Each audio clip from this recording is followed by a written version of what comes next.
긴장의 복음 첫 번째 시간입니다. 아직 답이 있는 상황이다라는 제목으로 하나님 말씀 증거하겠습니다. 오늘부터 이사야를 살피도록 하겠습니다. 처음으로 우리 교회에서 이제 선지서를 하게 되는 것인데 왜 긴장이라고 했냐? 역사적 상황이 긴장의 상황에 놓여 있었기 때문이라는 것입니다. 성경을 이제 앞으로 우리 교회도 더 많이 배우겠지만 구약 성경 전체의 구조를 이렇게 아시는 분들은 우리가 좀 흐름을 따라오면 기억할 수가 있죠. 처음에 아브라함이라는 족장이죠. 족장 시대라고 하지 않습니까? 아브라함을 사용하셔서 하나님께서 이 민족을 하나님의 백성으로 삼으시고 하나님의 구원을 보여주셨습니다. 그러다가 왕이 세워졌죠. 왕정 시대 우리가 보통 이렇게 부릅니다. 사울과 다윗 이렇게 세워지면서 솔로몬까지 이어지다가 이 솔로몬 이후에 분열 왕국이 되죠. 그래서 북이스라엘과 남유다가 나눠지게 됩니다. 북이스라엘이 아수르에게 멸망하게 되고 남유다가 이제 바벨론에게 멸망하게 되는 분열 왕국 시대가 되게 되는데 이사야는 이 남유다를 향해서 예언했던 말씀입니다. 어느 시기였냐? 북이스라엘이 망하기 직전 그리고 망한 이후 그 사이를 두고 그 북이스라엘이 그렇게 아수르에 망해갈 때 또 망했을 때 남유다를 향해서 이야기하고 있다는 것입니다. 그래서 긴장이라는 거예요. 왜 그렇습니까? 북이스라엘 거의 망했다는 거예요. 북은 망했는데 다음 질문은 뭐예요? 니네는 어떻게 될까? 그게 긴장인 거죠. 저쪽 집안은 저렇게 됐는데 그렇다면 다음은 내 차례인데 우리는 어떻게 해야 되는 것인가? 이 긴장감, 나는 어떻게 될까라는 긴장이 이사야에 흐르고 있다는 것입니다. 또 한 가지 긴장이 무엇이냐? 하나님께서 주신 이상, 하나님께서 주신 약속과 내 인생의 시궁창 같은 현실, 그러니까 이상과 현실, 하나님께서 하나님을 믿기는 한데 내 인생의 지금 처한 현실과 내 인생의 그 더러움들은 하나님의 이 약속을 향해 가기에는 전혀 이게 맞지가 않는다. 그러니까 현실과 이상에 대한 이 긴장감, 이 두 개가 계속 충돌하는 모습들을 쭉 해서 보여주는 것이 이사야가 된다는 것입니다. 그래서 이 이사야 속에서 이 긴장 속에 나의 인생 올 한 해도 긴장감이 있지 않습니까? 뭔가 하나님을 믿기는 하지만 전혀 그 믿는 대로 살지 않는 내 인생, 그것 때문에 망할 것 같은 내 인생, 어떤 하나님께 나올 때마다 내 인생에 이렇게 불쑥불쑥 드러나는 이 긴장감 속에 하나님께서 어떻게 일하시는지 이 선지서를 통해서 살피도록 하겠습니다. 이사야는 그런데 쭉 읽어보면 역사적인 순서대로 나열되어 있지는 않습니다. 어떤 시기에는 특정한 시기에 특정한 예언이 나오기도 하고 이게 언제 쓴 거야 이렇게 모르겠기도 하고 갑자기 이렇게 순서가 안 맞기도 하고 뭐 이런 느낌이 들어요. 그래서 이사야를 많은 사람들이 이게 편집해서 막 여기저기서 그냥 갖다 놓은 그냥 거다. 우리는 하나님께서 주신 말씀으로 봤기 때문에 이사야 이 순서 자체를 통째로 하나님의 말씀으로 계시로 받아들인다는 것입니다. 그래서 이사야에 대한 위대한 주석을 썼던 이 알렉 모티어라는 학자가 이사야 어떻게 읽어야 되냐? 한 가지 방식을 우리 오늘 끝까지 한번 기억했으면 좋겠는데 이사야 어떻게 썼나? 모자이크로 썼다는 거예요. 그 모자이크 그 자체가 이사야의 의도였고 그래서 의도 그대로 읽어야 된다는 것입니다. 멋진 말인데 들어보십시오. 이 기법은 서로 다른 시기에 생겨났고 개별적으로 서로 다른 이전 역사를 지닌 돌들을 통합해서 하나의 새로운 구조물을 만들어내는 것인데 여기에서 중요한 것은 그 돌들의 이전 역사가 아니라 뭐부터 생겼니? 라고 자꾸 읽지 말고 새롭게 설계되어 만들어진 최종적인 결과물이다. 우리에게 주어진 과제는 이렇게 모자이크식으로 편집된 것을 진지하게 받아들여서 이사야가 처음에 편집을 통해서 분리해 놓은 조각들을 다시 합치고자 하는 유혹을 떨쳐내고서 이사야가 완벽하게 편집해 놓은 본문이 점차 우리의 시야에 명료하게 들어오게 될 때까지 이사야서의 최종 본문 앞에 가만히 앉아 있는 것이다. 자꾸 이렇게 학자들은 이렇게 똑똑하니까 이사야를 딱 보자마자 이 뒤로 가야 되는데 이 순서가 이게 먼저인데 자꾸 다시 분해한다는 거예요. 다 해놨는데 왜 분해를 해? 지금 그 얘기예요. 이사야가 모자이크로 한 작품을 만들어놨다고요. 그러면은 하나님께서 우리에게 계시로 주시는 말씀은 그 모자이크 작품을 하나님께서 주시는 메시지로 보라는 거예요. 그게 하나님께서 영감된 말씀이라는 것입니다. 그런데 자꾸 이건 틀렸다. 여기선 저거부터 읽어야 된다. 그렇게 보면 안 된다는 것입니다. 그래서 어떤 때는 이게 어느 왕 때 쓰여진 건지 안 나와요. 왜 안 나오냐? 알렉 모티 얘기 그거예요. 필요 없어서 안 넣은 거야. 우리에게 그냥 이대로 받아들이는 게 더 중요하다는 거예요. 그래서 이 한 절 한 절 읽는 것도 중요하지만 구조적으로 이사야가 이 구조를 통해서 뭘 말하고 싶은지. 그래서 우리는 우리 교회 뭐 스피드도 또 그렇기도 하지만 우리가 이게 이사야가 60장이 넘거든요. 그러면 60주를 하면 내년에 끝나야 돼. 그러지는 않고 구조적으로 띄엄띄엄 덩어리를 져가지고 이렇게 봐야 되는구나. 크게 볼 때 우리가 훨씬 더 잘 이해할 수 있다는 것입니다. 첫 번째 우리 1장부터 4장까지 이 구조는 어떤 구조를 보여주느냐? 하나님의 꿈이 있었어요. 그런데 하나님의 약속은 이랬는데 너희들 지금 다 망쳐버렸다. 농사 망쳐버렸다. 이 현실과 이상의 긴장감, 이 괴리를 보여주고 있다는 것입니다. 우리 인생도 마찬가지죠. 주님 믿는 건 맞습니다. 그리고 하실 일을 기대하는 것도 맞아요. 그렇지만 그러기엔 내 남편이 이거 지금 독종이야. 그러기엔 내 자녀가 이거 장난이 아니야, 고집이. 뭐 이런 게 보이잖아요. 시간은 얼마 남지 않았고 그런 상황 가운데서 이 모든 원인이 무엇이고 어떻게 그 회복을 걸을 수 있을지 살피는 시간 갖도록 하겠습니다. 세 가지로 나눠서 살피겠습니다. 첫째로 살필 것은 현실의 긴장입니다. 하나님 떠나 이 패역한 이후에 삶이 다 망가져 버렸다. 남녀 여자를 향해서 이야기합니다. 1장 7절 한번 보십시오. 너희의 땅은 황폐하였고 너희의 성읍들은 불에 탔고 너희의 토지는 너희 목전에서 이방인에게 삼켜졌으며 이방인에게 파괴됨 같이 황폐하였고 딸 시오는 포도원의 망대같이 참외밭의 원두막같이 에워싸인 성읍같이 겨우 남았도다. 겨우겨우 살아간다. 그래서 이사야의 주제는 욥기 지난주에 끝났잖아요. 욥기와 완전히 다릅니다. 이사야에서 보여주는 고난은 어떤 고난인가? 욥기의 고난은 이유를 알 수 없는 고난, 이렇게 말씀드렸지 않습니까? 이유를 알 수 없는 고난. 이사야의 고난은 완전 다른 고난이라는 거예요. 이유가 있는 괴로움, 그것만을 보여주고 있다는 것입니다. 오늘 왜 이렇게 힘들게 됐냐? 에워싸인 성읍처럼 된 이유가 무엇이냐? 하나님이 때리셨다는 것입니다. 1장 2절 보십시오. 하늘이여 들으라, 땅이여 귀를 기울이라. 여호와께서 말씀하시기를 내가 자식을 양육하였거늘 그들이 나를 거역하였도다. 너희가 어찌하여 매를 더 맞으려고 패역을 거듭하느냐? 온 머리는 병들었고 온 마음은 피곤하였으며 하나님을 거역하였다. 그것 때문에 하나님께서 매를 대시고 있는 상황이다. 지금 이사야에서는 원인과 결과를 분명하게 보여주고 있다는 것입니다. 그래서 하나님은 어떤 분이시냐? 고난 중에 우리를 위로하는 분이시기도 하지만 하나님께서는 우리에게 고난을 주실 때 이 자체를 하나님이 매를 대시는 방식으로, 징계하시는 방식으로 우리에게 다가오시는 분이기도 하다. 이것을 외면하면 안 된다. 보여주고 있다는 것입니다. 오늘 고난당한 모든 원인이 뭐라 그래요? 하나님을 떠난 것이다. 하나님이 원하지 않는 삶을 사는 것이다. 그러니까 하나님께서 원하신 규칙, 이 율법을 지키지 않으면 분명히 하나님께서 매를 대시고 징계하시는 삶이 이 신자들의 삶 가운데 펼쳐진다. 이거 당연한 얘기예요. 주님은 날 사랑하셔? 아니에요. 힘들 거예요. 주님이 여러분 사랑하시면 많이 때리실 거예요.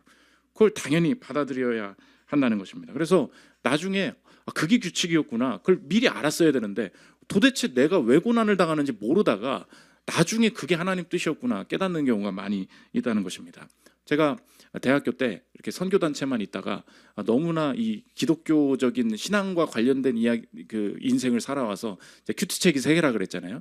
대학교를 다닐 때 너무 기독교 경영 기독인 모임, 학교 기독인 연합회, 학교 매일 새벽 기도하고 수요 예배 가고 금요 철야하고 기숙사 기독인 모임, 그다음에 선교단체까지 하니까 인생이 고립되더라고.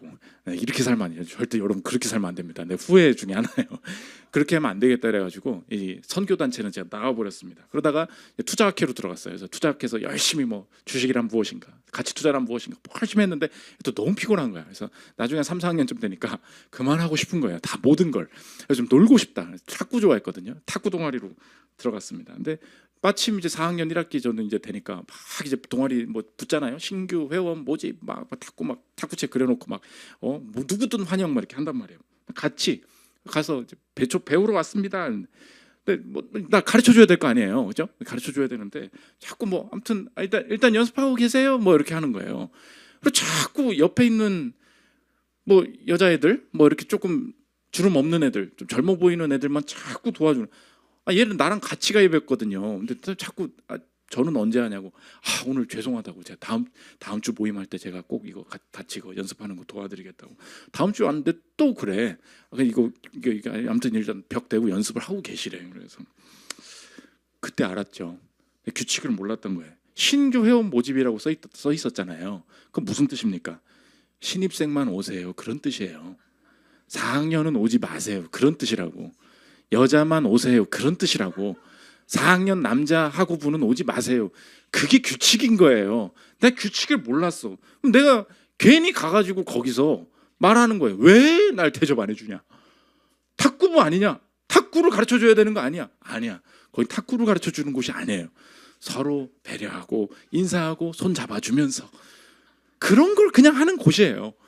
근데 그걸 알았어야지. 그 숨겨진 규칙을 몰랐던 거예요. 보십시오. 규칙을 모르니까 괜히 눈초리 받고요. 힘들어져요. 그러더니 막 사회가 잘못됐대. 동아리가 잘못됐대. 아무리 외쳐봐라. 돌아가는 룰이 있는데. 마찬가지예요. 하나님께서 원하시는 게 있거든요. 나 그냥 하나님이 날 사랑하신다는 길래 내 마음대로 열심히 살았어요. 가보니까 인생이 털털털 털렸어. 나중에 돌아보니 이거 아니었구나. 이렇게 사는 거 아니었구나. 그러면 안 된다는 것입니다. 우리 지금 내가 예수 그리스도를 믿는 믿음이 없고 또 신앙에 대해서 흔들리는 분들도 한번 생각해 보십시오. 이런 이사야 같이 선지서 읽으면 많은 분들이 싫어합니다. 왜냐? 목사님, 하나님이 막 나를 심판하고 벌 주신다는 개념이 얼마나 이 무시무시하고 인생을 억압하고 좀 이렇게 부담스럽게 합니까? 생각해 보십시오. 하나님이 막 나를 벌 주실 수도 있다고 하면 인생이 얼마나 두렵겠냐고. 난 늘 충분하지 않으니까. 내 인생에 그래서 뭘 뺏어가시나 봐. 그래서 막 결혼이 늦어지나 봐. 이런 식으로 생각하니까 사람들이 긴장하게 되고 이 땅에 자꾸 죄를 얘기하고 이러니까 우리의 인생에 소망이 없어지는 거라고. 그런 걸 말하지 말고 하나님은 사랑이시다. 하나님은 우리를 도우신다. 이걸 강조해 줄 필요가 있다고. 이게 맞습니까? 틀립니까? 우리 인생에 여러분이 신앙이 없어도 이 시대의 문화의 목소리가 우리를 향해서 뭐라고 말하냐. 그런 거 없다는 거예요. 하나님이 날 심판하지 않으신다. 걱정하지 말아라. 근데 그 사고방식이 되게 좋고 위로 같아 보이거든요. 쭉 가보십시오. 그게 무슨 말이에요? 어떤 개입도 없다는 거죠. 내 인생에 벌어지는 이 모든 일이 어떤 의미도 없다는 거예요. 그래서 이기적 유전자 썼던 리처드 도킨스가 자기 책 에덴의 강에서 뭐라 그랬냐? 비극적인 얘기를 했어. 이게 우리 인생이라는 거예요. 들어보십시오. 자연계에서 매년 발생하는 고난의 총량은 상상을 초월한다. 무차별적인 물리력과 유전적인 복제가 지배하는 우주에서 이게 우리 전제잖아요. 어떤 이들은 상처를 입고 또 어떤 다른 이들은 행운을 누리지만 거기에는 어떠한 운율이나 인과관계, 더 나아가 어떠한 정의도 없다. 무슨 설계라든지 목적이라든지 선이나 악 같은 것은 찾아볼 수 없으며 그저 냉혹하리만치 무심할 따름이다. 근데 하나님이 없다고 치자고. 그러니까 이분은 정말 그걸 믿는 사람이에요. 없다고. 그러니까 없음으로 우리 인생에 벌어지는 모든 건 뭐예요? 무심한 일이라는 거예요. 누가 의도적으로 나한테 벌을 주고 복을 준 게 아니라는 거예요. 그냥 우연히 계속해서 일어나는 일이지. 여러분이 만약에 내가 신앙이 없어. 만약 그냥 이 시대가 말해주는 이 목소리 그대로 하나님이 자꾸 뭘 한다는 난 그건 믿을 수가 없어요. 부담스러워요. 좋다고 가보자고요. 그러면 내 인생에 벌어지는 모든 불행한 일, 꼬여버린 사업, 이 속에서 찾을 수 있는 소망, 기대감, 배울 점을 왜 찾아요? 우연히 생긴 거잖아요. 그렇죠? 고난 중에 내가 이걸 배워서 왜 배워? 배우라고 그게 생긴 게 아니에요. 우연히 생긴 거지. 고난을 통해서 깨닫긴 뭘 깨달아요? 불행했을 뿐이에요. 내가 어쩌다가 잘 됐어요. 내가 성공했어요. 왜 겸손해야 됩니까? 어쩌다 이렇게 된 건데? 누리고 살면 되죠. 후회는 뭔 후회예요? 랜덤하게 운이 안 좋았을 뿐인 거죠. 내 인생에 뭔가 꼬여버리고 고민의 문제들을 가지고 생각해 볼 이유가 없다고요. 왜? 그냥 돌이 떨어진다고. 그냥 내 인생이 벌어진다고. 근데 오늘 성경은 완전히 다른 세계관을 보여주고 있죠. 신앙은 세계관 싸움이에요. 여러분이 오늘 그리스도를 신앙으로 받아들이지 않아도 결국 내가 하나님 신앙을 가지고 있거든요. 그게 뭐냐? 이 땅에 벌어지는 게 하나님의 개입이 아니라는 거예요. 그럼 내 인생은 다 뭐예요? 안 좋은 일을 누구한테 말할 거예요? 좋은 일을 왜 겸손해요? 내가 나도 모르게 이렇게 살고 있다는 것입니다. 성경 오늘 뭐라 그러냐? 하나님이 매를 대신대요. 그걸 받아들여야 된대요. 하나님께서 이걸 말씀하실 때 오히려 그렇구나. 그렇다면 오늘 내게 벌어지는 이 모든 상황들이 그분의 인격 안에서 내가 해결해 나간다면 이 내 모든 고난이 소망으로 내 회복으로 바뀔 수 있는 여지가 있겠구나. 이것을 보여주고 있다는 것입니다. 그래서 하나님께서 이유 없이 매를 대시냐? 아니에요. 하나님께서 정하신 규칙, 그 원하시는 우리에게 복을 주시려고 하는 규칙을 보고 있다는 것입니다. 그래서 우리 종이 성경이 있으면 좋은데 우리가 이 이사야의 구조를 보면은 2장 1절부터 4절 그리고 4장 2절부터 6절 이것이 앞뒤에 큰 축으로 있어요. 이것이 하나님이 원하시는 거고 그 사이가 긴장이에요. 원하시는 건데 이렇게 안 되네. 원하시는 건데 이렇게 안 되네. 이렇게 보면은 오늘 본문이 보인다는 것입니다. 2장 1절부터 4절 그리고 4장 2절부터 6절 이 사이에 하나님께서 주셨던 약속을 일부러 놓은 거예요. 근데 하나님께서 주신 인간이 가장 큰 행복을 누릴 수 있는 게 뭐냐? 하나님이 말씀 주시고 그 말씀 때문에 성취를 경험하는 거. 이게 신자의 구조라는 거예요.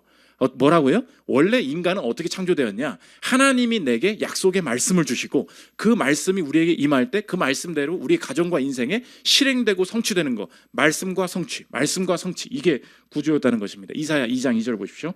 말일에 여호와의 전에 산이 모든 산 꼭대기에 굳게 설 것이요 모든 작은 산 위에 뛰어다니 만방이 그리로 모여들 것이라. 많은 백성이 가며 이르기를 오라 우리가 여호와의 산에 오르며 야곱의 하나님의 전에 이르자. 그가 그의 길을 우리에게 가르치실 것이라. 우리가 그 길로 행하리라 하리니 이는 율법이 시온에서부터 나올 것이요 여호와의 말씀이 예루살렘으로부터 나올 것임이니라. 기준이 뭐예요? 예루살렘으로부터 율법이 나온다. 하나님이 내게 말씀하신다. 이게 내 인생의 모든 시기마다 인생의 모든 출발은 말씀으로부터 시작된다. 말씀이 와야 움직이게 된다. 이게 신자들의 중요한 약속이었어요. 그럼 말씀이 임하면 어떻게 되냐? 4장 2절 보십시오.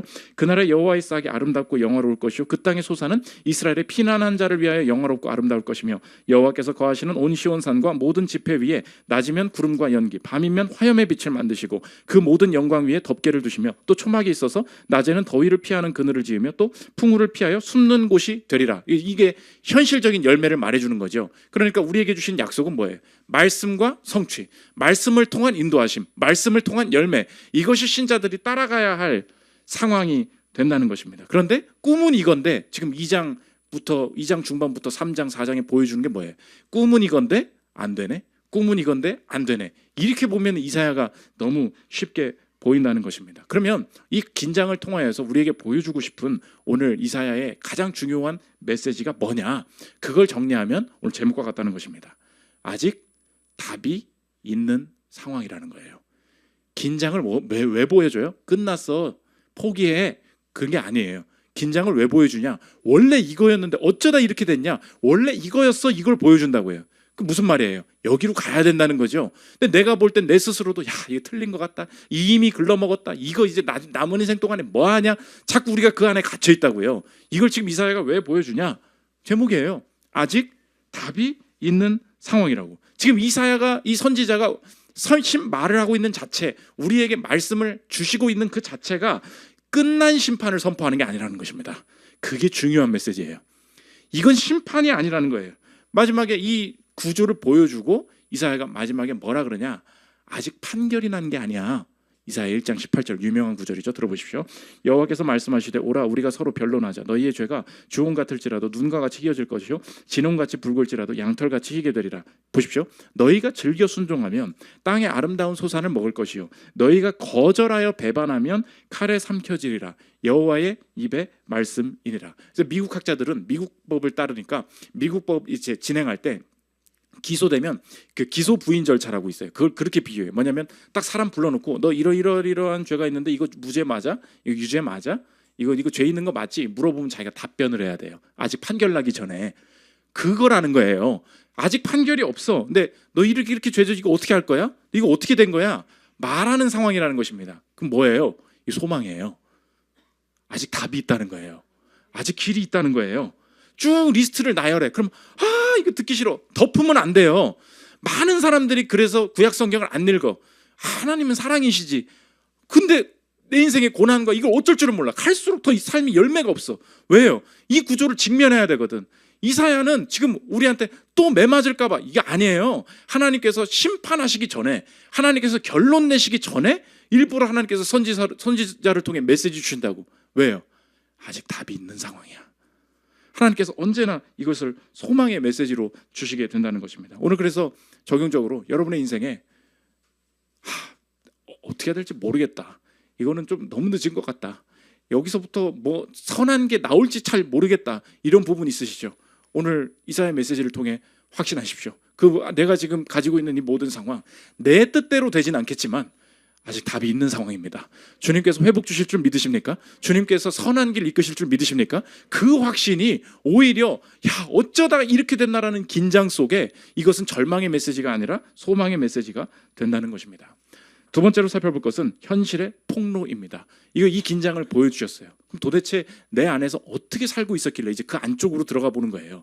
이 안쪽을 들어갈 때 내가 하지 말아야 될 일이 뭐냐? 헛된 반복을 그쳐야 한다. 그 메시지를 주신다는 것입니다. 1장 11절 보십시오.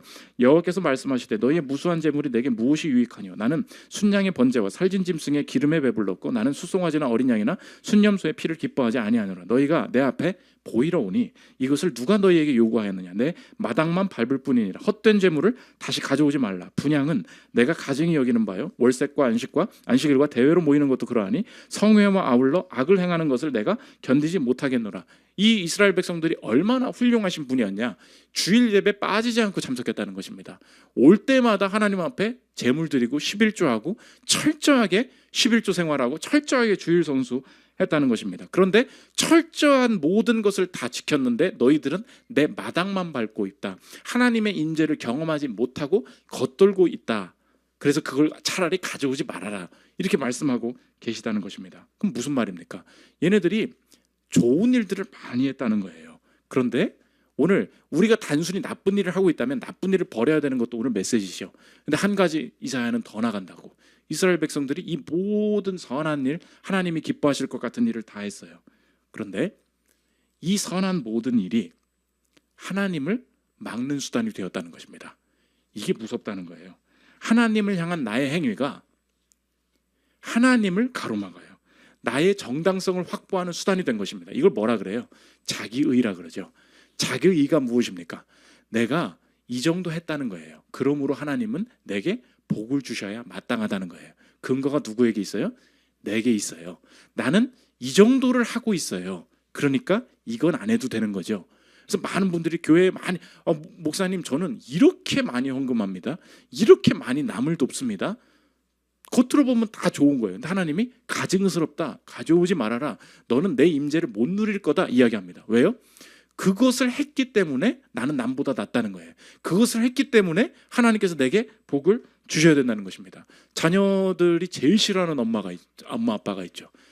내가 못 해준 게 뭐야? 이렇게 말하는 사람 제일 싫어하죠. 왜요? 근데 진짜 맞아. 딱 보니까 엄마 아빠가 돈이 많아. 모든 걸 다 해줬어요. 모든 걸 다 해줬다는 그 내 한 가지 행위 있죠. 돈을 내줬다, 학원을 보내줬다, 남들보다 좋은 걸 해줬다. 이것을 왜 자꾸 말합니까? 그렇기 때문에 나는 너에게 요구할 수 있고 넌 잘해줘야 되고 난 다른 걸 안 해줘도 된다는 거죠. 그러니까 좋은 걸 하면서 뭘 숨겨요? 내 다른 죄악들을 다 숨기게 된다는 것입니다. 그래서 결국은 선한 것을 하면서 하나님이 필요하다는 것을 잊어요. 나는 하나님이 필요한 존재라는 것을, 하나님 의존적인 존재라는 것을 끝까지 인정하지 않기 위해서 하나님 내가 이것도 합니다. 교회 어렵다면서요? 내가 이것도 합니다. 뭐예요? 내가 하나님을 돕겠다. 이 판단이 된다는 것입니다. 그래서 이 헛된 반복이 어떻게 구체적으로 나타나냐? 간단하게 세 영역으로 나온다는 거예요. 첫째로 우상 섬기게 된다. 오늘 긴장이라 그랬죠. 하나님의 원하시는 뜻이 있는데 2장 4절, 2장 4장. 근데 현실은 이렇다. 이게 구조가 되는 거예요. 뜻이 뭐였냐? 말씀을 의지해야 되는데 우상 섬기네. 이게 첫 번째 그 충돌이에요. 2장 3절 보십시오. 이는 율법이 시온에서부터 나올 것이요 여호와의 말씀이 예루살렘으로부터 나올 것입니다. 이래야 되는데 현실은 뭐예요? 2장 6절. 주께서 주의 백성 야곱 족속을 버리셨음을 그들에게 동방 풍속이 가득하며 그들이 블레셋 사람들 같이 점을 치며 이방인과 더불어 손을 잡아 언약하였음이라. 이방인들이랑 손을 잡아서 점을 쳤다. 동방 풍속이 있었다. 무슨 뜻입니까? 저 여러분 혹시라도 또 하나님께서 원하시지 않는 점을 치거나 제사를 드리거나 뭐 타로를 보거나 사주를 보거나 이거 절대 하면 안 될 일이죠. 근데 많은 분들이 그것을 안 하면 되는 건가 봐. 나는 패스. 이렇게 생각할 수 있다고요. 우상은 그런 걸 버리라는 뜻인가 봐. 그게 전부가 아니라는 거예요. 오늘 이 사람들이 하나님을 믿고 있었음에도 왜 동방풍속 이방인들과 언약을 맺었겠습니까? 내 미래가 어떻게 될까? 요거 어떻게 될까? 그 기대감에 대해서 내가 확신을 못하니까 다른 것을 잡기 시작했다는 거 아니에요. 그러니까 내가 사주를 안 보고 타로를 안 봐도 우리에게 적용할 수 있는 이 우상에 대한 게 내 현실은 어떤 상황이길래 하나님께서 나에게 매를 대셨냐? 우상이란 무엇이냐? 적용하면 이거예요. 하나님을 통해서 기대하는 무엇, 이게 우상이에요. 뭐라고요? 나는 이방 족속 안 한다니까? 타로 좀 안 본다니까요? 우리 집 제사도 없앴어요. 맞아요. 여전히 우상이 있다고. 그게 뭐라고요? 하나님을 통해서 기대하는 무엇. 목사님 맞는 말이잖아요. 그럼 하나님을 통해서 결혼해야지, 하나님을 통해서 취업해야지. 그게 나쁜 거예요? 맞아요. 그렇게 하나님께서 일하시죠. 그런데 내 인생의 궁극적인 게 하나님 넘어서 뭐가 있는 거야. 오늘 얘 왜 나왔어요? 하나님을 통해서 진짜로 내가 그 행복과 그 만족과 그 꿈을 이루기를 원하는 거예요. 하나님은 뭐예요? 도구예요? 도구예요. 재료예요. 수단이에요. 하나님을 통해서 기대하는 무엇. 그걸 알 때 그때부터 내 인생의 가증스러움이 보이기 시작합니다. 오늘 내가 예배 왜 열심히 나오죠? 왜 11조를 안 빼먹죠? 왜 더 열심히 기도하죠? 나쁜 게 하나도 없어요. 하나님이 그만 와. 너는 임재가 없을 거야. 하신다고요. 왜요? 하나님을 통해서 기대하는 무엇. 목사님, 인생이 어려우니까 당연히 기대하게 되는 거죠. 맞아요. 하나님께서 원하시는, 주시고자 하는 약속은 뭐였습니까? 우상을 버렸을 때 그럼 하나님 도대체 내 인생에 뭘 기대합니까? 하나님께서 주시는 복은 훨씬 더 큰 거였어요. 무엇입니까? 하나님을 기대할 수 있는 은혜예요. 여러분, 이 인생에 이 우상을 버릴 때 내 인생에 바뀌게 되는 변화의 모습은 어떠냐? 내가 지금까지는 취업하기를 원했죠. 그러니까 하나님을 통해서 취업하기를 원하고, 하나님을 통해서 집 사기를 원하고, 하나님을 통해서 사업 잘 되기를 원했다고요. 그러니까 내가 그 다음으로 가야 되다 보니까 도대체 하나님 앞에 뭘 더 하면 이걸 잘해 주실 건지 이 구조에만 늘 빠져 있었다고요. 이게 뭐예요? 이게 율법주의예요. 이게 자기의예요. 뭘 더 해야 주님이 그 채권을 드릴 때 이게 나에게 갚아주실 것이냐? 이거 벗어나라는 거예요. 이게 우상이라는 거예요. 그럼 도대체 하나님을 통해서 기대하는 게 아니라 하나님을 기대하는 그 은혜, 그 복은 무엇입니까? 어떤 순간에서든지 기대할 게 있는 거예요. 무엇입니까? 내가 이 취업의 여정에 있어요. 그런데 하나님의 선하심을 기대합니다. 하나님 이렇게 다 꼬여 있는데 이 꼬인 것 좀 해결해 주세요. 꼬인 것 좀 해결해 주세요. 이렇게만 기도했었어요. 기도가 바뀌어요. 어떻게 바뀌어요? 어떻게 하실지 모르지만 이 상황을 사용하시는 하나님의 지혜로우심을 경험하기를 원합니다. 훨씬 더 큰 자유예요. 훨씬 더 큰 확신이에요. 내가 그 상황대로 벌어지지 않으면 모든 것은 내 인생의 불안으로 다가와서 뭘 더 해드려야 되는 거야. 그때 내가 죄진 거 하나 때문에 하나님 이러시는 거야? 다 이 조건적인 방식이었어요. 근데 하나님께서 우상 내려놓으래요.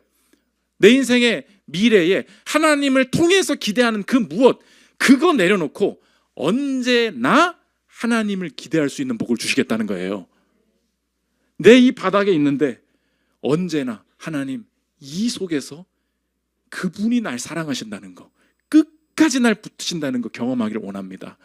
이렇게 악한 상황인데 끝까지 하나님만이 내 인생에, 우리 가정에 선하신 분임을 신뢰하기를 원합니다. 어디로 가야 될지 모르겠는데 주님이 나와 함께 하시니 주님이 나의 지혜 되어 주실 것을 믿습니다. 우상 버리라고 협박하고 하나님께서 악의적으로 다가오시는 거 아니에요. 이 길이 훨씬 낫기 때문에 이거 버리라고 말씀하신다는 것입니다. 두 번째, 우리의 부요함의 유혹에 찾아온 우상 버려라. 부요함 가지고 흔들릴 수 있다. 이렇게 돼야 되는데 긴장이네. 이렇게 구조라고 했죠. 2장 4절 보십시오.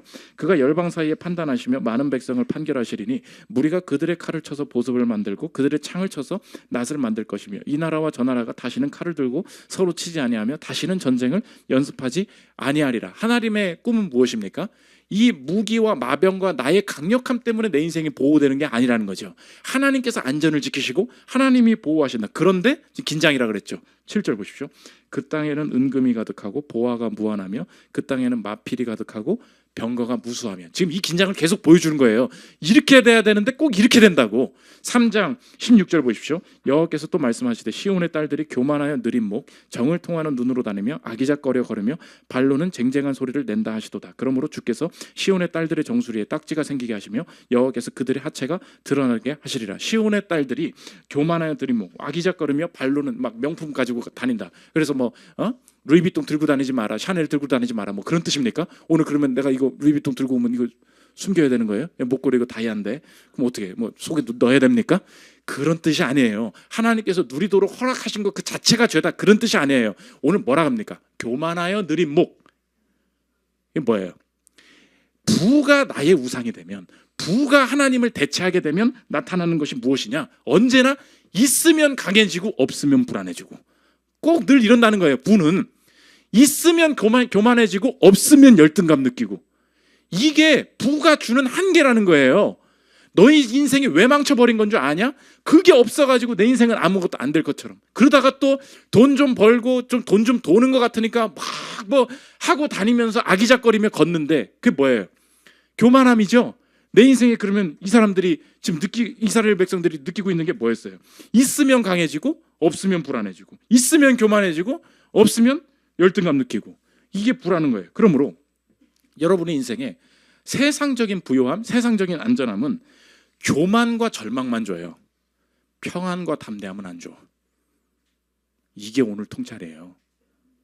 왜 이 부요함 의지하면 안 되는지 아니? 언제나 부요함은 다 줄 수 있을 것 같은데 아무것도 못 준다는 거예요. 뭘 줘요? 있으면 난 괜찮아. 없으면 언제 저기까지 가냐. 그런데 하나님께서 경험하시게 하시기 위한 자유, 은혜는 뭐냐? 적용하면 이거예요. 내가 가진 것에서 안전을 찾지 않는 자유, 이거예요. 내가 가진 것에서 안전을 찾지 않는 자유, 이게 훨씬 낫다는 거예요. 다시 다른 걸 넣어보십시오. 내가 가진 것에서 우월함을 찾지 않는 자유. 여러분 꼭 결혼식 가면 신부보다 온갖 거 막 더 붙이고 가죠. 막 내가 더 낫다고 막. 에? 첫 팀 모임 할 때 막 다들 보면 내가 옷이 바뀌어. 첫 팀 모임에는 처음에 기세를 잡아줘야 된다는 거야. 아주 내가 더 낫고 내가 여기서 제일 예쁘다고. 그게 뭐예요? 내가 가진 것을 통해서 날 드러내야 된다는 거죠. 내가 가진 것이 있어야 내가 안전하다는 거죠. 부요함 버리고 하나님 취할 때 얻는 자유는 무엇입니까? 내가 가진 것 속에서 찾지 않아도 되는 평안과 담대함이에요. 지난주에 어떤 형제랑 얘기하는데 지난 1년간 너무 가난해서 힘들었다는 거예요. 돈이 없어서. 하나님 뜻대로 하나님 안에 거하고 있는데 뭐가 이렇게 어려운지. 지난 한 해가 제일 가난한 시기였대요. 근데 제가 그래가지고 뭐라도 말해야 될지 모르겠잖아요. 뭐라 그래요. 근데 이어서 그러더라고요. 근데 지난 한 해를 가장 평안하게 하셨대. 가장 즐겁게 넘어가게 하셨대. 돈이 안 생겼대요.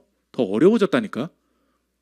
근데 가장 감사와 기쁨과 즐거움으로 견디게 하신 한 해였다는 게 자기가 해 지나고 보니까 느껴진다는 거예요. 그래서 자기는 이게 하나님의 여정이라는 걸 안대요. 뭐 어떻게 계속 가난해라 그럴 수는 없고 기도할게 했죠. 근데 그렇잖아요. 이거예요. 여러분의 인생에 자꾸 부요함으로 가야만 뭐가 있고 가난함으로 가면 망한 거고, 오늘 하나님께서 여러분의 삶에 내가 가진 것과 관계없는 평안과 담대함을 주실 줄 믿습니다. 그거예요. 거기 있으면 괜찮다고. 하나님 그래서 지금 이 심판이 이 계시가 우리에게 자유 주시고 은혜 주시기 위한 얘기라고. 마지막 세 번째, 절대 사람 의지하지 마. 2장 22절 보십시오. 너희는 인생을 의지하지 말라. 그의 호흡은 코에 있나니 새말가치가 어디 있느냐. 보라, 지금부터 내가 의지하는 사람 있으면 다 무너뜨리기. 고고 다 무너뜨리게. 잡으십시오. 보라, 주 만군의 여호와께서 예루살렘과 유다가 의뢰하며 의지하는 것을 제하여 버리시되 곧 그가 의지하는 모든 양식과 그가 의지하는 모든 물과, 여기서부터 보십시오. 용사와 전사와 재판관과 선지자와 복술자와 장로와 50부장과 귀인과 모사와 정교한 장인과 능란한 요술자를 그리하실 것이며 그가 또 소년들을 그들의 고관으로 삼으시며 아이들이 그들을 다스리게 하시리니. 너 자꾸 사람 의지하잖아. 이상한 사람이 네 위에 가게 만들 줄 알아. 하나님 경고해요. 왜? 자꾸 좋은 사람 쫓아다니면서 그 사람을 통해서 그 사람과 연을 맺어서 그 좋은 투자자만 만나면 무엇이 될 것처럼 하면서 사람을 하나님보다 앞세우는 그 모습, 내가 일부러 이 시대의 지도자를 흩어버린다는 거예요. 이상한 선생님 만나게 한다는 거예요. 이상한 팀장 만나게 한다고. 그러면서 나에게 벌을 주신다는 게 아니에요.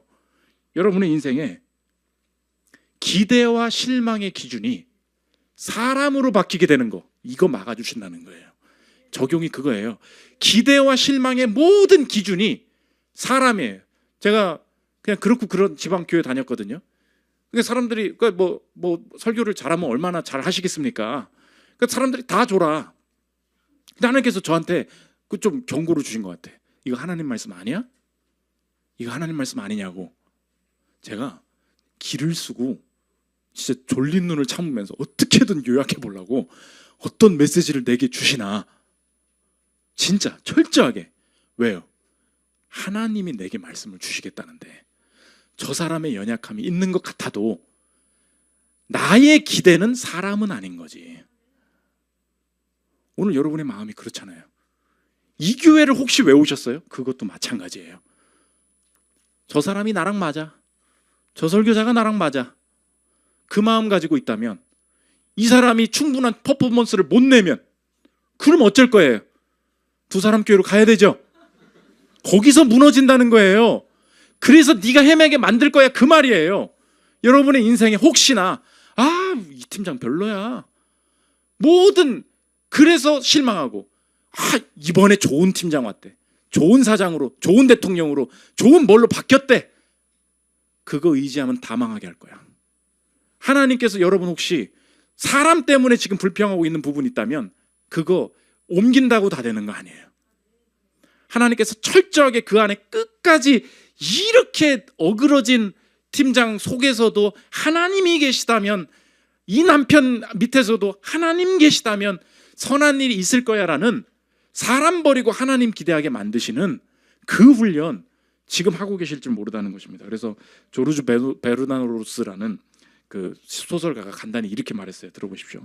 속이지 않는 것에 소망을 두려면 속이는 모든 것에 대한 소망을 먼저 잃어야 한다.